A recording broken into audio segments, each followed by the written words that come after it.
बातमी मोठी आहे। बातमी इराण अमेरिका युद्धाची आहे। पुन्हा एकदा युद्ध भडकलेलं आहे। अमेरिकेनं पुन्हा एकदा इराणची कुरापत काढून त्यांना लक्ष्य केलेलं आहे। अमेरिकेनं इराणवरती मोठा हल्ला केलेला आहे। त्यामुळे होर्मुझची सामुद्रधुनी जी गेल्या 1-1.5 महिन्यांपासून शांत होती ती आज पुन्हा अशांत झालेली आहे। इराणच्या 5 वेगवेगळ्या बेटांवरती आज अमेरिकेनं हल्ला केलेला आहे। ही 5ही बेटं होर्मुझच्या सामुद्रधुनीच्या जवळ आहेत। होर्मुझच्या सामुद्रधुनीवरती इराणनं एक हाती आपली सत्ता गाजवलेली होती। त्यांचं त्या ठिकाणी अंमल होता। ते कंट्रोल करत होते आणि तेच अमेरिकेच्या पोटात दुखत होतं आणि म्हणूनच त्यांनी त्या ठिकाणी मोठा ब्लॉकेड लावला। आपली सगळी मोठमोठाली जी जहाजं आहेत, लढाऊ जहाजं, अब्राहम लिंकन असेल, जॉर्ज डब्ल्यू बुश असेल किंवा इतर जी महत्त्वाची त्यांची जहाजं आहेत, अशी 17-18 मोठी लढाऊ जहाजं त्या ठिकाणी ब्लॉकेडमध्ये लावण्यात आलेली होती। आणि ती काय ब्लॉकेड नव्हता, तर एक दिवस त्यांना इराणवरती हल्ला करायचाच होता आणि तो हल्ला अखेर आज झालेला आहे। त्यामुळे पुन्हा एकदा मध्य आशियामध्ये युद्ध भडकलेलं आहे। नेमकं काय घडलेलं आहे अगदी सविस्तर तुम्हाला या व्हिडिओमध्ये सांगतो। व्हिडिओ शेवटपर्यंत बघा। चॅनल सबस्क्राइब केलेलं नसेल तर चॅनल सबस्क्राइब करा, कारण युद्धाचे आणि इतर ज्या महत्त्वाच्या घडामोडी आहेत त्याचे सगळ्याचे अपडेट आम्ही या चॅनलवरती तुम्हाला देत असतो। नमस्कार, मी अमोल किनोळकर, आपण पाहत आहात महाराष्ट्र टाइम्स ऑनलाईन। तर इराणच्या 5 वेगवेगळ्या बेटांवरती हा हल्ला झालेला आहे आणि ही 5ही बेटं कुठे आहेत तर होर्मुझच्या सामुद्रधुनीच्या जवळ आहेत, ज्यामध्ये लारक द्वीप असेल, बंदर अब्बास असेल किंवा खार्ग आयलंड आहे, या सगळ्यावरती अमेरिकेनं हल्ला केल्याची माहिती आहे। या इराणी बेटांवरती मिसाईल लॉन्चर्स होते, त्यांची लढाऊ जहाजं होती, टॉर्पिडोज होते, असं शस्त्र सुसज्ज अशी ही 5 बेटं इराणची आणि त्याच इराणच्या बेटांवरती अमेरिकेनं आज पुन्हा एकदा हल्ला केलेला आहे। लारंग द्वीपवरती सुद्धा हल्ला झालेला आहे आणि तिथेच काही जण दगावल्याचा वृत्त आहे। अब्बास बंदरावर सुद्धा हल्ला झालेला आहे। आणखी जे छोटे पोर्ट्स आहेत, मिसाईल्सची ठिकाणं आहेत, त्यावरती अमेरिकेनं या ठिकाणी लक्ष केलेलं आहे। दक्षिण इराणचा जो भाग आहे या भागावरती मोठ्या प्रमाणावरती सध्या हल्ले सुरू झालेले आहे आणि आता इराण या सगळ्या हल्ल्यांना नेमकं कसं उत्तर देत आहे ते पाहणं फार महत्त्वाचं आहे। आणखी या सगळ्यामध्ये एक महत्त्वाचं म्हणजे हज यात्रा एकीकडे सुरू झालेली आहे, त्याची लगबग सुरू आहे आणि अशा वेळी पुन्हा एकदा अमेरिकेनं डोनाल्ड ट्रम्प यांनी ही संधी साधत इराणवरती हल्ला केलेला आहे। 28 फेब्रुवारी आपल्याला आठवत असेल, 28 फेब्रुवारीला इराणचे supreme leader ayatollah Ali Khamenei यांना त्या ठिकाणी संपवण्यात आलं। रमजानचा महिना होता, पवित्र महिना होता मुस्लिम बांधवांचा, आणि त्याच वेळी हा हल्ला झाला। आणि आता पुन्हा एकदा एकीकडे हज यात्राची जी लगबग आहे ती सुरू आहे मध्य पूर्वेमध्ये आणि त्याच वेळी हा हल्ला होणं, यामागे काहीतरी मोठं कनेक्शन आहे। लक्षात घ्या, पुढच्या काही तासांमध्ये बरंच काही घडणार आहे। हज यात्रा सुरू होण्याच्या दरम्यानच हा हल्ला झालेला आहे। त्यामुळे संपूर्ण होर्मुझमध्ये सध्या तणाव आहे आणि हा मुद्दाम केलेला हल्ला आहे। डोनाल्ड ट्रम्प यांचा खरा दगाबाज चेहरा या निमित्तानं आपल्याला दिसून येतोय। एकीकडे अरबांना वाटते की काहीतरी करार व्हावा मध्य पूर्वेमध्ये। अरब देश जे आहे, गल्फ कंट्रीज, त्यांना असं वाटतंय की हे लवकरात लवकर थांबावं, कारण त्यांचं सगळं इन्कम थांबलेलं आहे, त्यांचा व्यापारच होत नाहीये, त्यांचं तेल गॅस सगळं पडून आहे। पण अमेरिकेला हे अजिबात वाटत नाहीये, नेतन्याहू यांना हे अजिबात वाटत नाहीये। इस्रायल अमेरिका तिथे येऊन भांडतायत इराणशी आणि त्याचा फटका कोणाला बसतोय तर तो मध्य पूर्वेला बसतोय आणि ते करार व्हावे यासाठी सातत्यानं प्रयत्न करतायत। परंतु पाकिस्तानकडून सुद्धा एकीकडे प्रयत्न केले जात आहेत। पण आता अर्थात पाकिस्तान हा ट्रम्पचा पोपट आहे, हे आपण यावेळी अनेकदा बघितलेलं आहे आणि ते सिद्ध सुद्धा झालेलं आहे। त्यांना आपण गृहीत धरायला नको। पण सध्या आपल्याला माहिती आहे कतरमध्ये इराणचं एक डेलिगेशन बसलेलं आहे, ते त्या ठिकाणी बोलणी करतायत की हे कुठेतरी थांबावं आणि त्याच वेळी डोनाल्ड ट्रम्प यांचं सैन्य इराणवरती हल्ला करतंय। याचा अर्थ डोनाल्ड ट्रम्पला, नेतन्याहू यांना वाटतंय की हे थांबायला नको आणि त्याचीच परिणिती आज आपल्याला दिसली आहे।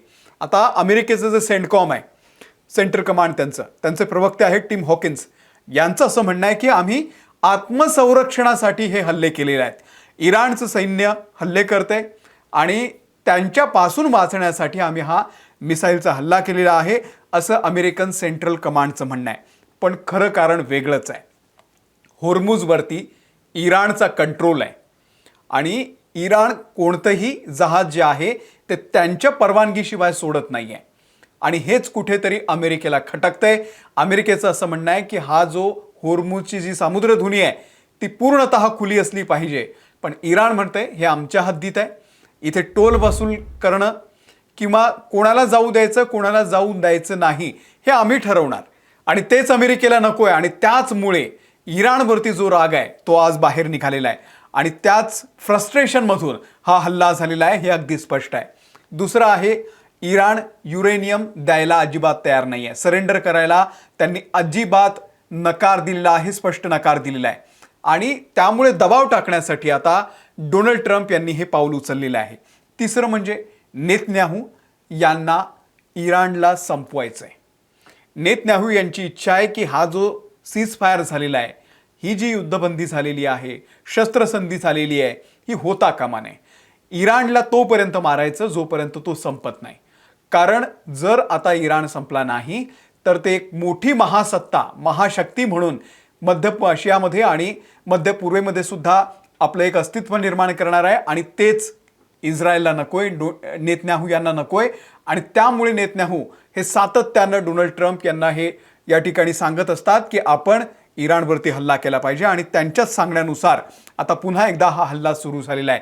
फ्युएल रिफ्युएलिंग जेट्स जे आहेत ते इराणमधून निघालेले होते आणि आपण ही टाईमलाईन बघा कशा पद्धतीनं, म्हणजे आयतुल्ला अली खामेनी यांच्यावरती जेव्हा हल्ला झाला तेव्हा रमजानचा महिना होता आणि आज हजचा महिना आहे, बकरी ईद आहे आणि त्याच वेळी हा हल्ला होणं यामागे निश्चितच काहीतरी मोठा कट आहे. कारण अमेरिकेच्या वॉर प्लेन्सचे मूवमेंट इराणकडे वळलेले होते. F-35 जेट्स त्यांचं वॉर ड्रिल जे आहे ते अब्राहम लिंकन या जहाजावरती सुरू होतं आणि त्याच दरम्यान हा असा एक मोठा हल्ला इराणवरती झालेला आहे. आता इराणही काही गप्प बसणाऱ्यातला नाही आहे. इराणचे 500 खैबर मिसाईल्स हे त्या ठिकाणी तैनात आहेत, लॉन्च पॅड तैनात आहे आणि इराणही तयारीत आहे.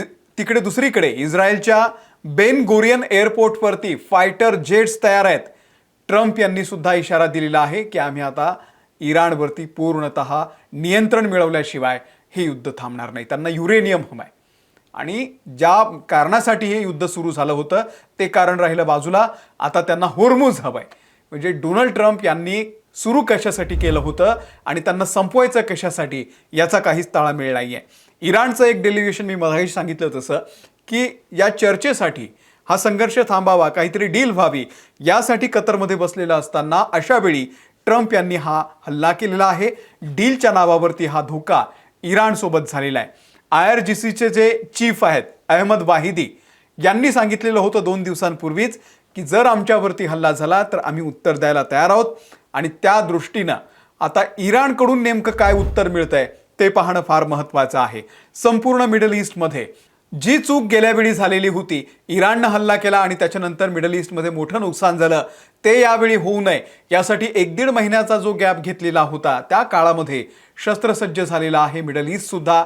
एअर डिफेन्स सिस्टम लावलेल्या आहेत आणि त्यामुळे आता असं वाटतंय डोनाल्ड ट्रम्प यांना की आता इराणला ठोकण्याची हीच खरी वेळ आहे आणि त्यामुळे हा संघर्ष पुन्हा एकदा भडकलेला आहे.